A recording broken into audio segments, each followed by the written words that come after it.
Cristiano Ronaldo just did what no global superstar has ever dared to do. He stood on African soil, looked into the camera, and sided with a man the West calls dangerous.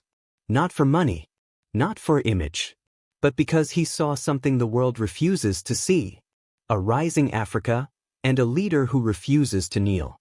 In the heart of Burkina Faso, shoulder to shoulder with Ibrahim Traoré, Ronaldo delivered a message that sent shockwaves across Washington, Brussels, and beyond. If standing with Africa ruins my image, then maybe I need a new image. Within hours, the US government responded. European leaders panicked. Global sponsors threatened to pull out. But Ronaldo didn't back down. He doubled down.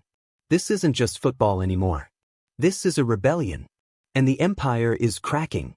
Stay right here, because what you're about to witness is the moment the world realized Africa is done playing defense. Cristiano Ronaldo: I didn't come to Africa for a photo opportunity. I came because I believe in the future of this continent. And I came because I've been watching a man, Ibrahim Traoré, who reminds me of what leadership should look like. He's young, fearless, unapologetic, and above all, he stands for his people. That's why I'm here. Thunderous applause erupts from the massive stadium crowd in Ouagadougou. Social media lights up instantly. Ibrahim Traoré: Brother Cristiano, this is not just a football field. This is a battlefield of minds, of dignity, of liberation. The youth of Africa are watching. And today, they see one of the greatest global icons standing not above them, but beside them. Ronaldo: I've played in the biggest arenas in the world. I've met presidents, kings, billionaires. But this moment right here, standing beside Ibrahim Traoré, feels more real than all of that. Because this isn't politics. This is truth. Moments later, CNN breaks in with a developing story ticker. Cristiano Ronaldo appears to endorse anti-West African leader Ibrahim Traoré. White House spokesperson: We are monitoring the situation closely. Pentagon sources say Ronaldo's alignment could have geopolitical implications. Fox News anchor: Why is Ronaldo, a global sports figure, aligning himself with a controversial military leader? What message does this send to young fans? MSNBC panelist: Because maybe, just maybe, Ronaldo sees what millions of Africans see: a leader who isn't a puppet. Back in Burkina Faso, the streets are overflowing with people holding up signs. Ronaldo believes in us. Africa is not for sale. Traoré plus Ronaldo equals freedom and unity. To those in the West who are monitoring the situation, understand this: we are not calling for war. We are calling for respect, for dignity. And if you fear the voice of Ronaldo standing with Africa, then you never wanted peace, you wanted silence. Ronaldo: I was told not to come. I was warned by sponsors. I was even told this could affect my image in America. You know what I told them? Let it. If standing with real people, with real struggles, ruins my image, then maybe I need a new image. A reporter from Reuters interrupts. Ronaldo, are you aware that your presence here might be interpreted as anti-American? Ronaldo: Is it anti-American to support clean water for African children? Is it anti-American to believe African youth deserve football fields, not battlefields? Is it anti-American to say that Africa's future belongs to Africa? Then call me what you like. Meanwhile, trending worldwide on X, formerly Twitter. #RonaldoTraoré. #AfricaRises. #The West is nervous. The U.S. Secretary of State issues a carefully worded statement. We respect Mr. Ronaldo's personal choices, but we hope all public figures remain mindful of the broader implications of their influence. Ronaldo reads the statement on his phone, smirks, and turns to Traoré. Ronaldo: They're not angry because I said something wrong. They're angry because I said something true. And they hate it when truth comes from a face they can't ignore. Traoré: Let the world watch. Let them all watch. Because for the first time, Africa is not asking to be seen. We are demanding it. Suddenly, massive screens across African capitals replay Ronaldo's speech. Children in Senegal, Kenya, Ghana, and Congo wear new t-shirts. Ronaldo plus Traoré equals power shift. In Lisbon, political commentators are divided. Portuguese analyst. Ronaldo has always been a man of conviction. But this is bold even for him. He just lit a fire in a continent the West struggles to control. Meanwhile in Washington, the National Security Council goes into a closed-door meeting. Insider leak. They didn't expect Ronaldo to go this far. And now, it's out of their hands. The public's reaction is too big, too fast. European Union Parliament debates calling Ronaldo's trip diplomatic interference. But Traoré remains unmoved. You can't silence the ball once it's rolling. And this one is heading straight toward justice. Ronaldo, I don't need approval from politicians. I need peace for kids in Africa who dream of football, not famine. That's why I'm here. That's why I'll be back. And again. The cameras flash. The crowds roar. And the world holds its breath. CNN anchor. Cristiano Ronaldo has refused to retract his statements supporting Ibrahim Traoré. This defiance is now sparking diplomatic tensions, not only with the US, but across Europe. White House Press Secretary.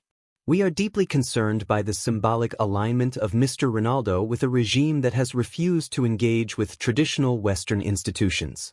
We urge public figures to reflect on the geopolitical consequences of their words. But Ronaldo posts one sentence on X. The world had centuries to care. Now Africa speaks. I'm listening. Within minutes, the tweet racks up 80 million views. They want Ronaldo to apologize. For what? For seeing African children as worthy of clean water? For shaking the hands of farmers instead of CEOs? Let it be known, Africa bows to no empire, not even one wrapped in football sponsorships and diplomacy. In Paris, the French president holds an emergency press briefing. There will be consequences, he says. Not just for African states defying the global order, but for those public figures who amplify their defiance. Ronaldo replies from a school he visits in rural Mali. Children are not consequences. They're futures. If that makes me a threat, then maybe you were never on their side to begin with. The hypocrisy is unbelievable. When Western celebrities fly to Africa to pose with starving children, they're praised. But when one comes to listen, to respect, they panic. Because this one didn't come with a script. The African Unity Flame movement is born, a youth-led Pan-African surge across 18 nations. Led by artists, athletes, students, and grassroots leaders, it's a cry that echoes continent-wide. Africa doesn't need saviors. It needs allies. We don't want aid. We want justice. If Ronaldo stands, we march. Cape Town, Dakar, Nairobi, Kinshasa, Lagos, Bamako, Windhoek. Cities erupt in coordinated marches, peaceful yet defiant. And across them all, one chant pierces the air. Traoré is the voice. Ronaldo is the echo. In the US, sports analysts begin questioning Ronaldo's club sponsorships. ESPN anchor. How long before Nike drops him? Or FIFA bans him from global campaigns? He's messing with powers beyond football. But Ronaldo goes live from a humble football pitch in Ouagadougou, standing beside barefoot children. I've worn 1,000 jerseys. But none feel heavier than this one, dusty, worn, nameless. Because it belongs to every African child whose dream has been stolen by war, by corruption, by silence. If the cost of speaking is losing deals, so be it. I didn't come for deals. I came for dignity. NBC analyst. He's now a political actor, whether he admits it or not. And Traoré? He just turned football into a weapon of truth. Ibrahim Traoré meets with leaders from Guinea, Mali, Niger, and Chad. Behind closed doors, they form an unofficial bloc, the Sovereign Coalition of the Sahel, SES. Rumors swirl. They're planning a new African currency, rejecting the CFA franc. They're drafting a continental security pact. And now, they want Ronaldo as honorary youth envoy of the SES. Washington leaks an intelligence memo. Ronaldo's influence among African youth now rivals local heads of state. If this trajectory continues, it may trigger a long-term fracture in Western soft power across the continent. Meanwhile in Lisbon, Portugal's parliament is in chaos. Conservative lawmakers demand Ronaldo renounce his radical affiliations. Protesters outside chant, "Ronaldo belongs to the world, not your politics." Ronaldo issues one more statement. "My silence would be more dangerous than my words." The world already ignored Africa's cries. "I won't add to the silence." Traoré steps up to the microphone, his voice ice cold. "You fear a footballer because your government's failed. You fear his words because ours are stronger. This is not Ronaldo's rebellion. It's Africa's awakening." Back in Europe, Ronaldo's sponsors begin to fall like dominoes. He's dropped from a major global campaign. FIFA calls for a neutrality review. But across Africa, something else is happening. In Ghana, young footballers rename their local league Ronaldo Traoré Champions League. In South Africa, black students petition universities to include new African sovereignty in political science curricula. In Nigeria, Burna Boy releases a global anthem titled Echo of the Sahel, featuring Ronaldo's speech clips layered with raw African percussion. And then the unexpected. Messi calls Traoré. A 15-minute private call. No details released. Just one cryptic post on Instagram after. Sometimes, even rivals agree on the truth. Respect to the Burkinabe people. Lionel Messi. The world goes silent. Fox News erupts. Has Messi joined Ronaldo? Is Africa pulling the biggest stars away from the Western order? But Traoré just smiles. They're not ours. They're free. That's what terrifies them. The flame has spread. From Cairo to Kigali, Lomé, walls are painted with murals of Traoré and Ronaldo side by side. Slogans scrawled across them in graffiti. Not charity. Solidarity. The empire can't play football. We will not be silent. We will not be bought. And just when it seems the world can't absorb another shock, a leaked memo from the African Union surfaces. Proposal: Cristiano Ronaldo to be appointed Continental Goodwill Ambassador for African Youth Sovereignty and Development. The room is spinning. The lines are drawn. The world is watching. The West is sweating. And Africa? Africa is rising. So now the world watches.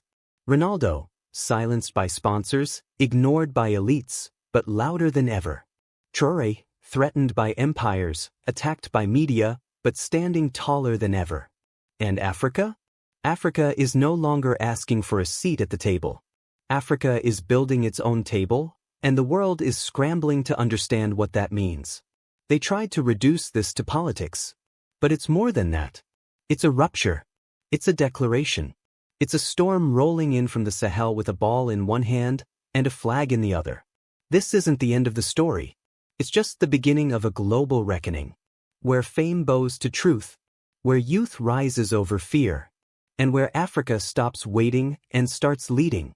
So if you're watching this and still thinking it's just about football, wake up, because the pitch has become a battlefield, and the whistle has already blown. Please don't forget to like, share, and subscribe to this channel for more encouraging stories. Check our channel description for the source and more details.